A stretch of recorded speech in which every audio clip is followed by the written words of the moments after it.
सर्वप्रथमे आपण माने समस्त को नूतन वर्ष 2025 उपलक्षे अनेक अनेक शुभेच्छा एवं शुभकामना। आपणकर जदि मिथुन राशि हुई थाए तेबे एही भिडियोटी को थरे मात्र शेष पर्यंत देखंतु काहेकिना आजिर एही भिडियोटी मिथुन राशिर व्यक्तिविशेष मानक पाई बहुत ही खास एवं गुरुत्वपूर्ण रही अछि। आजिर एही भिडियो रे आमे जानिबा आसुथिबा नूआ वर्ष 2025 मिथुन राशिर व्यक्तिविशेष मानक पाई किपरि रहिबा, ग्रह मानकर गोचर स्थिति आपण मानकु केउ प्रकार फल प्रदान करिबा। बंधुगण देखंतु एही नूआ वर्ष 2025 रे बहुत बड़ बड़ परिवर्तन हेबाकु जाउअछि। चारि गोटी बड़ ग्रह राशि परिवर्तन करिबाकु जाउछंती। सर्वप्रथमे शनिदेव राशि परिवर्तन करिवे, राहु एवं केतु राशि परिवर्तन करिवे एवं देवगुरु बृहस्पति मध्य एही नूआ वर्ष रे राशि परिवर्तन करिवे। बंधुगण शनिदेव प्रति 2.5 वर्ष थरे राशि परिवर्तन करिथांती। राहु एवं केतु प्रति 1.5 वर्ष थरे राशि परिवर्तन करिथांती एवं देवगुरु बृहस्पति प्रति 1 वर्ष थरे राशि परिवर्तन करिथांती। तेबे एही 4 गोटी बड़ ग्रह मानकर परिवर्तन आपणकर जीवन उपरे कौन प्रभाव पकेइब, केउ प्रकार फल आपणकु देब, सेही समस्त विषय रे आजिर एही भिडियो रे विस्तार भाବରେ जानिबा। आपणकु शुभ फल प्राप्ति हेबाकु जाउछि ना अशुभ फल प्राप्ति हेबाकु जाउअछि, समस्त विषय रे आमे जानिबा। सेथिपाई आपण मानकु गोटिया अनुरोध, एही भिडियो को थरे मात्र शेष पर्यंत निश्चय देखंतु। एहा पूर्वरु जदि आपणकर भी मिथुन राशि हुई थाए एवं आपण भी ईश्वर को सच्चा हृदय भक्ति करुथांती, विश्वास करुथांती, तेबे एही भिडियोटी को लाइक करी कमेंट बॉक्स रे जय श्री गणेश, जय मां लक्ष्मी अवश्य लिखि दियंतु। बंधुगण आजिर ही ज्योतिष कार्यक्रम आपणकर जन्म राशि चंद्र राशि उपर आधारित। तो चलंतु जानिबा वर्ष 2025 आपणक पाई किपरि रहिबा। देखंतु मु जानिछि जे आपण बहुत गुड़िए भिडियो देखि सारिबेनी, किंतु आजिर एही भिडियोटी आपणक पाई बहुत अधिक गुरुत्वपूर्ण अटे। हुए तो आपण एपरि भिडियो आगुरु कोउटी देखि नथिबे, सेथिपाई भिडियोटी को शेष पर्यंत निश्चय देखंतु। बंधुगण राशि चक्रर तृतीय राशि हेउछि मिथुन राशि एवं आपणकर राशिर अधिपति हेउछंती बुध देव एवं बुध आपणकर षष्ठ भावरे विराजमान रहिबे। आपणकर द्वितीय भावरे मंगल विराजमान रहिबे।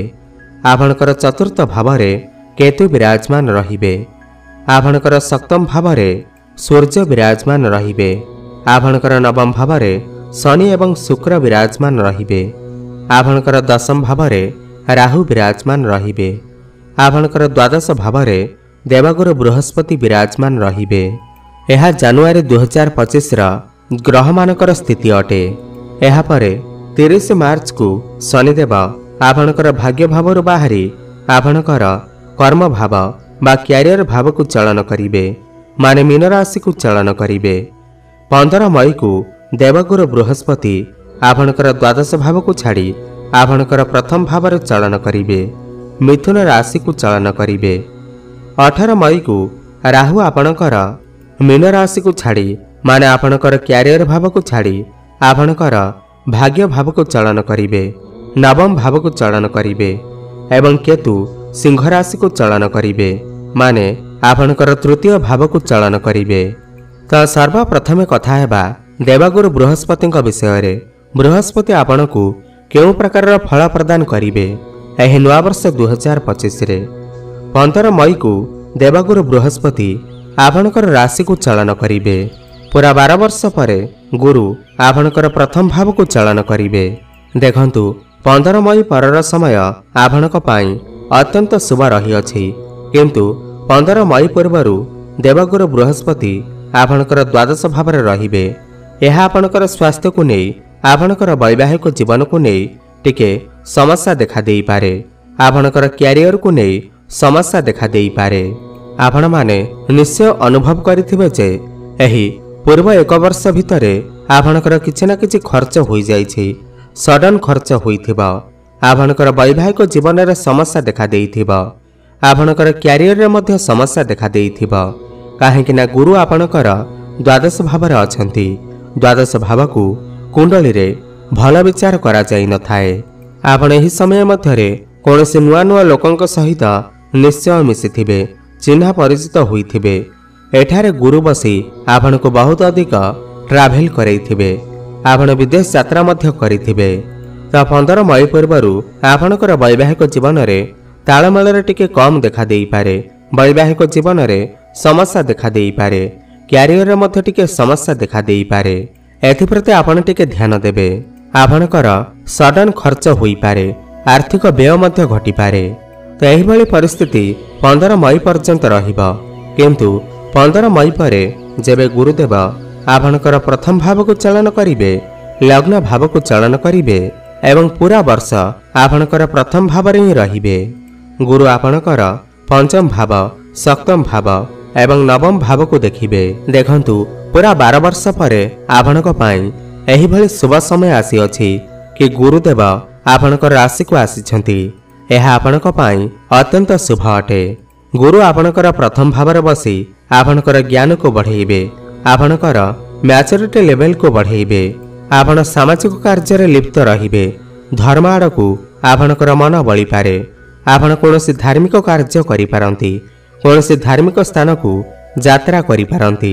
समाज रे आपणकर मान सम्मान बढ़िबा, प्रतिष्ठा बढ़िबा।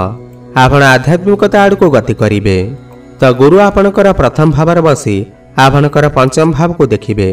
तो एही समय आपणकर संतानर प्लानिंग को नहीं बहुत भल समय अटे।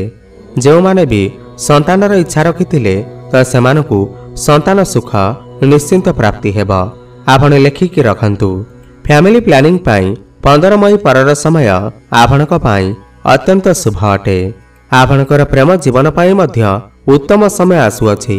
जदि पूर्वरु आपणकर प्रेम जीवन रे किछि भी समस्या देखा देउथिला किमा आपणकर कथावार्ता बंद होई जाइथिला, ब्रेकअप आदि होई जाइथिला, तो सेमानकर पुणी थरे कथावार्ता होई पारे, प्याचअप हेबार मध्य संभावना नजर आसुअछि। एवं जो माने सिंगल अछंती तो सेमानकर काहा सहित नूतन संपर्क स्थापन होई पारे। आपण काहा सहित प्रेम रे पड़ी पारंती। आपणकु नुआ पार्टनर मिली पारंती। एवं पंचम भाव शिक्षार भाव मध्य होई थाए। तो एठारे आपणकर शिक्षा क्षेत्र बहुत भल रहिबा। 15 मई परे आपण आपणकर शिक्षा क्षेत्र रे बहुत अधिक उन्नति करिवे। आपण कोनोसी उच्च शिक्षा करि पारंती, कोनोसी नूतन स्थान रे एडमिशन नेई पारंती। शिक्षा क्षेत्र रे आपणकर ज्ञान बढ़िबा, बुद्धि बढ़िबा। ज्ञान एवं बुद्धि बल रे आपण आपणकर पाठपढ़ा क्षेत्र रे बहुत अधिक उन्नति करिवे। 15 मई परे जदि आपणकर किछि एग्जाम अछि तेबे सेथिरे आपण निश्चिंत भाव रे उत्तीर्ण करिवे। एवं गुरु एठारे बसी आपणकर सप्तम भाव को देखिबे। सप्तम भाव वैवाहिक जीवनर भाव होई थाए, पार्टनरशिप रा भाव होई थाए, आपणकर डेली इनकम रा भाव होई थाए। जदि आपण माने पार्टनरशिप रे कोनोसी व्यापार वाणिज्य आरंभ करबा को चाहुचंती ताहेले 15 मई परर समय आपणक पई अत्यंत शुभ अटे। 15 मई परे आपणकर डेली इनकम रे वृद्धि पाइबा, आपणकर फाइनेंशियल ग्रोथ हेबा, आपण पैसा किछि संचय करि पारिबे, आपणकर बैंक बैलेंस मध्य बढ़ी पारे किंबा आपण कोनोसी नूतन व्यापार वाणिज्य मध्य आरंभ करि पारंती। व्यापार वाणिज्य क्षेत्र रे आपणकर ग्राहक बढ़ी पारंती एवं आपणकर वैवाहिक जीवन मध्य 15 मई परे बहुत भल रहिबा। आपणक भितरे तालमेल ठीक रहिबा, भल पाइबा बढ़िबा। एवं जो मिथुन राशि व्यक्ति विशेष मानकर विवाह होई नाही, विवाह पाई चिंतित थिले, विवाह होई पारु नथिला, तो सेमानकर 15 मई परे विवाह हेबार बहुत अधिक संभावना बनुअछि। आपणकर घर को विवाह प्रस्ताव मान मध्य आसी पारे। एवं गुरु मध्य आपणकर नवम भाव को देखुचंती, तो आपणकर भाग्य रे वृद्धि आसीबा। भाग्य बल आपण बहुत बड़ बड़ इन्वेस्टमेंट करि पारिबे, बड़ कार्यर आरंभ करि पारिबे। आपण कोनोसी जानवाहन, प्रॉपर्टी, भूमि इत्यादि क्रय करि पारंती। एबे जानिबा शनि विषय रे। बंधुकोण शनिदेव आपणकर नवम भाव बाहरी आपणकर दशम भाव को चलन करिवे। केबे ना 30 मार्च को। देखंतु जेतेबेले शनिदेव आपणक क्यारियर भाव को चलन करिवे तो आपणकर क्यारियर भाव में उन्नति आसीब। आपण आपणकर क्यारियर क्षेत्र में बहुत अधिक उन्नति करेंगे, किंतु आपण को टिके अधिक परिश्रम करने को पड़ पारे। परिश्रम कले जाए सफलता आपण को प्राप्ति हेब। 30 मार्च ठारू आगामी 2.5 वर्ष पर्यंत शनि आपणकर क्यारियर भाव में रहिबे, तो क्यारियर भाव में बहुत बड़ परिवर्तन आसबार अच्छी। क्यारियर स्तर में आपण बहुत अधिक उच्च स्थान को जाई पारंती। क्यारियर को नहीं आपण एही समय रे बहुत बेसी व्यस्त रही पारंती। आपणक पाखकू बहुत गुड़िए काम मध्य आसीपारे एवं प्रत्येक काम को आपण बहुत सहज एवं सुविधार करि परिबे। ऊपर ऑफिसरकर सपोर्ट मध्य आपण को प्राप्ति हेब एवं जो व्यक्ति विशेष माने चाकरीर अपेक्षार थिले तो सेमानकर चाकरी मिलिबार मध्य बहुत अधिक संभावना बनुअछि। आपण को गोटे स्थायी चाकरी मध्य मिली पारे। कौनसी एमएनसी कंपनी रे मध्य आपण को चाकरीर ऑफर आसी पारे एवं आपण आपणकर क्यारियर को नहीं विदेश यात्रा मध्य करि पारंती। इम्पोर्ट एक्सपोर्टर काम करथिबा लोक मानकू बहुत अधिक सफलता प्राप्ति हेब। कंस्ट्रक्शन काम, तेलर काम, लुहा व्यवसाय, टेक्निकल क्षेत्र रे किंबा इंजीनियरिंग क्षेत्र रे काम करथिबा लोक मानकू बहुत अधिक सफलता प्राप्ति हेब। आपण एही समय मध्यरे नुआ नुआ कार्य मध्य हाथ दे पारंती। आपणक पाखकू नुआ नुआ काम मध्य आसी पारे। वर्तमान राहु केतुंक विषय कथा हेबा। राहु 18 मई को आपणकर कर्म भाव बाहरी आपणकर भाग्य भाव को चलन करिवे एवं केतु आपणकर चतुर्थ भाव बाहरी आपणकर तृतीय भाव को चलन करिवे। देखंतु 18 मई पर्यंत राहु आपणकू आपणकर क्यारियर भाव में बसी आपण को चालाक चतुर बनाउछंती। आपणकर माइंड को तीक्ष्ण बनाउछंती। देखंतु 18 मई रु नहीं करी पूर्व 1.5 वर्ष भितरे राहु आपणकर क्यारियर भाव में बसी आपणकर कर्म क्षेत्र रे किछि ना किछि बड़ परिवर्तन निश्चिंत आनिथिबे।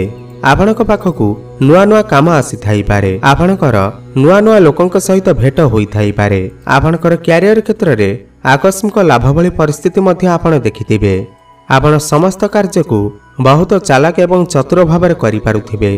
टेक्निकल क्षेत्र रे आपण बहुत अधिक उच्च स्तर को जाइथिबे। आपणकर काम करिवार शैली रे किछि ना किछि परिवर्तन निश्चिंत भाव में आसीथिबा। किंतु जेतेबेले 18 मई को राहु आपणकर भाग्य भाव को चलन करिवे, नवम भाव को चलन करिवे। शास्त्र रे कहा जायछि कि राहु जेतेबेले नवम भाव को चलन करिथांती तो एहाकू पितृदोष माना जाइथाए। तो 18 मई परे पितांक सहित लड़ाई झगड़ा करंतु नाही। पितांकू सम्मान दियंतु। पितांक सहित कौनसी कली झगड़ा करंतु नाही। तरबर होई कौनसी डिसिजन नियंतु नाही।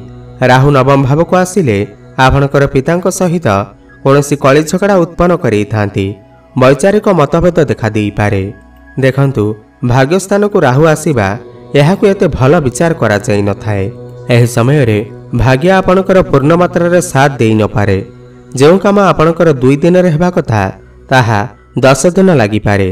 देखंतु जहा सत मु आपणको सही कथा ही कहूछि। राहु एठारे बसी आपणकर भाग्य को कमजोर बनैबे एवं केतु आपणकर तृतीय भाव को चलन करिवे। केतुंकर तृतीय भाव को आसीबार मान हैला आपण एही समय रे ऑनलाइन क्षेत्र रे किमा डिजिटल क्षेत्र रे बहुत अधिक एक्टिव रहिबे। आपण बहुत अधिक धान दौड़ करि पारंती। छोट मोट ट्रैवल मध्य करि पारंती। किंतु आपण सब तो करिवे किंतु लास्ट को असंतुष्ट रहिबे। ऑनलाइन काम को नहीं आपण असंतुष्ट रही पारंती। देखंतु केतु हेउछंती असंतुष्टर ग्रह। आपण ऑनलाइन क्षेत्र रे, डिजिटल क्षेत्र रे, बैंकिंग क्षेत्र रे, मैनेजमेंट क्षेत्र रे, ट्रैवल एंड टूर क्षेत्र रे बहुत अधिक सफलता प्राप्ति करिथिबे।